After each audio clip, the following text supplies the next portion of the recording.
এইদিকে কোথায় চলি রে বাপ ফুটো? আব্বা গো, ওই পাটকাঠির ঘরটা দেখতে পেয়েছো? কোন ঘরটা রে বাপ? ওই দেখো আব্বা, তাল গাছের গোড়ায় একটা বাঁশের চাং করা আছে ওইটা। তাই তো রে, ওটা কি? ওইটাই আমার ঘর আব্বা। কি বলছিস তুই? ওখানে কি করে ঘর করলি তুই? ওগুলা সেই সরকারের জায়গা আব্বা, খাসে জায়গা, আমার থাকা জায়গা নাই দিয়ে ওইটাই আমি কোন রকম করেছিলাম। তাই নাকি? এত কষ্ট এসেছে তোর জীবনে? কতদিন না খেয়ে ওই ঘরে ছিলাম জানো তুমি? আর এমএলএর বউ কোথা থাকতো? ওই ঘরেই থাকতো নাকি? না গো, ওই আবার থাকে, ও ভাড়া ঘরে থাকতো। তুই পাটকাঠির ঘরে গিয়ে কি করবি তুই? আজকে দিনটা ওইখানে থাকবো, দিয়ে বাড়ি চলে যাবো কালকে। না, ওখানে থাকতে হবে না, স্টেশনে শুয়ে থাকবো, সেও ভালো। চ বেশ তাই হবে, চলো আব্বা। বাল, আমার পাটকাঠির ঘরে শোবে, কোথায় কোনো সাপ ব্যাঙে কামড়ি দিবে তার নাই ঠিক। হ্যাঁ আব্বা, ওই ঘরে কিন্তু বিশাল মশা আছে। ওইসব ঘরে রাত কাটাইলে ম্যালেরিয়া হয়ে যাবে রে। আর কয়েকদিন থাকলে আমি মরেই গেতাম আব্বা। তুই লোককেও মারবি, নিজেও মরবি, তুই যা ছেলে। কি আর করবো আব্বা, সবই পুরা ভাগ্য।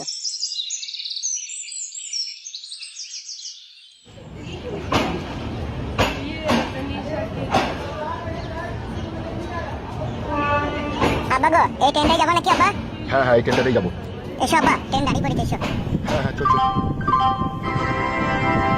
यात्री कृपया ध्यान दें, गाड़ी क्रमांक 128008 सुपरफास्ट समता एक्सप्रेस थोड़ी ही देर में प्लेटफॉर्म क्रमांक 3 पर आ रही है।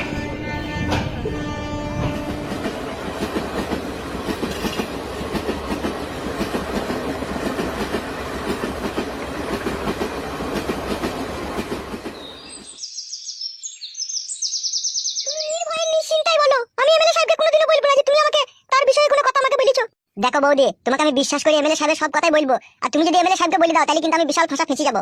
ভালো করে চিন্তা ভাবনা করে দেখো তুমি কি করবে। আমি তোমাকে কথা দিচ্ছি, কোনোদিন এমএলএ সাহেব জানতে পারবে না যে তুমি আমাকে সত্যি কথাটা বলেছো। বলবো না তো তাহলে তুমি? এই আমার স্মৃতি সিঁদুরের দিব্যি রইলো, আমি কাউকে বলবো না। এবার তুমি বলো। তাহলে শোনো, এমএলএ সাহেব একটা মেয়েকে বিয়ে করেছে, আর সেটাও বলেছে আমার আর আগেকার বউকে প্রয়োজন নাই কো, এই বউটা থাকলেই আমার কাছে আমি খুশি হব। ও বিয়েটা কাকে করলো ভাই? তুমি তো মেয়েটাকে ভালোভাবেই চিনো, এমএলএ সাহেব যাকে বিয়ে করেছে। আমি কি করে চিনবো ভাই তাকে? সত্যি তুমি চিনো না বৌদি? তুমি কার কথা বলছো ভাই? আরে যে বিয়েওয়ালা মেয়েটা আর যে ছেলেটা তোমাদের বাড়িতে থাকতো না, সেই মেয়েটাকে তো বিয়ে করেছে। তাই নাকি? ওই ফালতু নাকি বলে তারই বউকে নাকি? হ্যাঁ গো বৌদি, সে ফালতুর বউকেই তো বড় ভাই বিয়ে করেছে। বিয়ে? বিয়ে তার আমি জনম জনমকার মতো ঘুচিয়ে দেবো। আমার নাম হচ্ছে পাতান বেগম। আমি বেঁচে থাকতে সে অন্য কোনো মেয়ের সাথে সহবাস করবে তা আমি কখনো কোনোদিনও হইতে দেবো না। এখন আছে কথা তারা? বৌদি তুমি এত উত্তেজিত হয়েছো কেন এখন থেকে? উত্তেজিত না হয়ে কি কোনো আর উপায় আছে বলো? উপায় আছে, অনেক উপায় আছে, সবুরে মেওয়া ফলে, এটা কেন বুঝো না তুমি? আমি আর সহ্য করতে পারছি না, ও কাদা কুকুর বেটা আমি থাকতো কেন ও বিয়ে করলো? এইভাবে হরাম দুরুম করে প্রতিশোধ লিয়া যায় না, আর এইভাবে মেয়েটাকে তুমি খেলাইতেও পারবে না, যেহেতু কোর্টে রেজিস্ট্রি করে বিয়ে করলি এমএলএ সাহেব। ও কোন কোর্টে লিখে ওকে রেজিস্ট্রি করে বিয়ে করলো? ওই বোলপুর শিউড়ি বলে না, ওই শিউড়ি থানাতেই। থানাতে বিয়েটা করেছে? থানাতে কেন গো, বোলপুর কোর্টে করেছে, থানার পাশে যে কোর্ট আছে সেই কোর্টে। কেন বিয়েটা এমনি পুরোহিত দেখে বিয়েটা করলো না কেন? হ্যাঁ বৌদি, তুমি আর কি বুঝবা বলো? মেয়েটা হচ্ছে বিশাল শেয়ানা, ও দেখলে পুরোহিত দেখে যদি বিয়ে করি, ভবিষ্যতে যদি এমএলএ সাহেব আমাকে খেলিয়ে দিতে চায় তাহলে আমি কিছুই করতে পারবো না। সেই জন্য কোর্টে লেগে এমএলএ সাহেবকে বিয়েটা করলো, যাতে এমএলএ সাহেব খেলিয়ে দিলে মেয়েটার কাছে ডকুমেন্টস থাকবে, সে থানাতে কেস করতে গেলে কেস লেগে যাবে। তাই নাকি? তাহলে সে জাতা চ্যাংড়া লাসানি লয়। জাতা চ্যাংড়া লাসানি হলে তো পুরোহিত দেখে যেমন তেমন করে বিয়ে করলি তো। ও মেয়েটা হচ্ছে 7 ডেমনের 1 ডেমন, যাকে বলা হয় পাকা চ্যাংড়া লাসানি। আমারও নাম পাকান বেগম, ঠিক আছে? শুকনো লঙ্কা পুড়িয়ে শিলে ভাজবো, বেচে পাকানে লাগিয়ে দেবো আমি। মান নিয়ে ছিটরি বিটরি বেরাবে, পালাবার পথ পাবে না। বলছি লাগিয়ে দেওয়ার পর যদি পুকুরে জলে নেমে পড়ে তাহলে কি হবে? তাহলে তো ঠান্ডা হয়ে যাবে। ঠান্ডা? তখন ওই বিচ্ছুটির মতো রস দেবো। আমিও দেখে চাইবো সে কতদিন ওই ঢেমনির সাথে সংসার করতে পারে। আমার নাম দিও না কেন বৌদি, তাহলে আমাকে কেলাবে।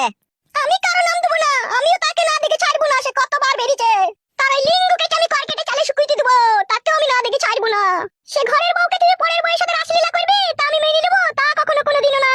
আর আমি হাড় খাবো, মাংস খাবো, চামড়া ডুগডুগি বাজিয়ে ছাড়বো, তবে আমার নাম পাকান বেগম। তাকে আমি এমনি এমনি ছেড়ে দেবো না।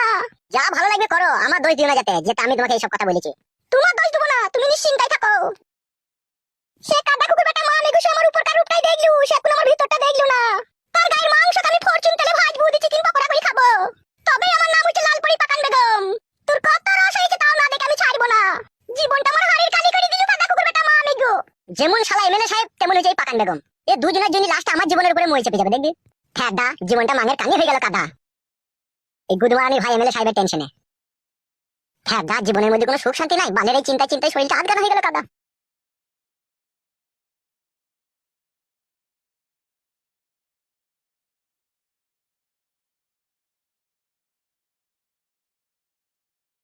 আরে বাড়া, কে রে বাড়া দুটো?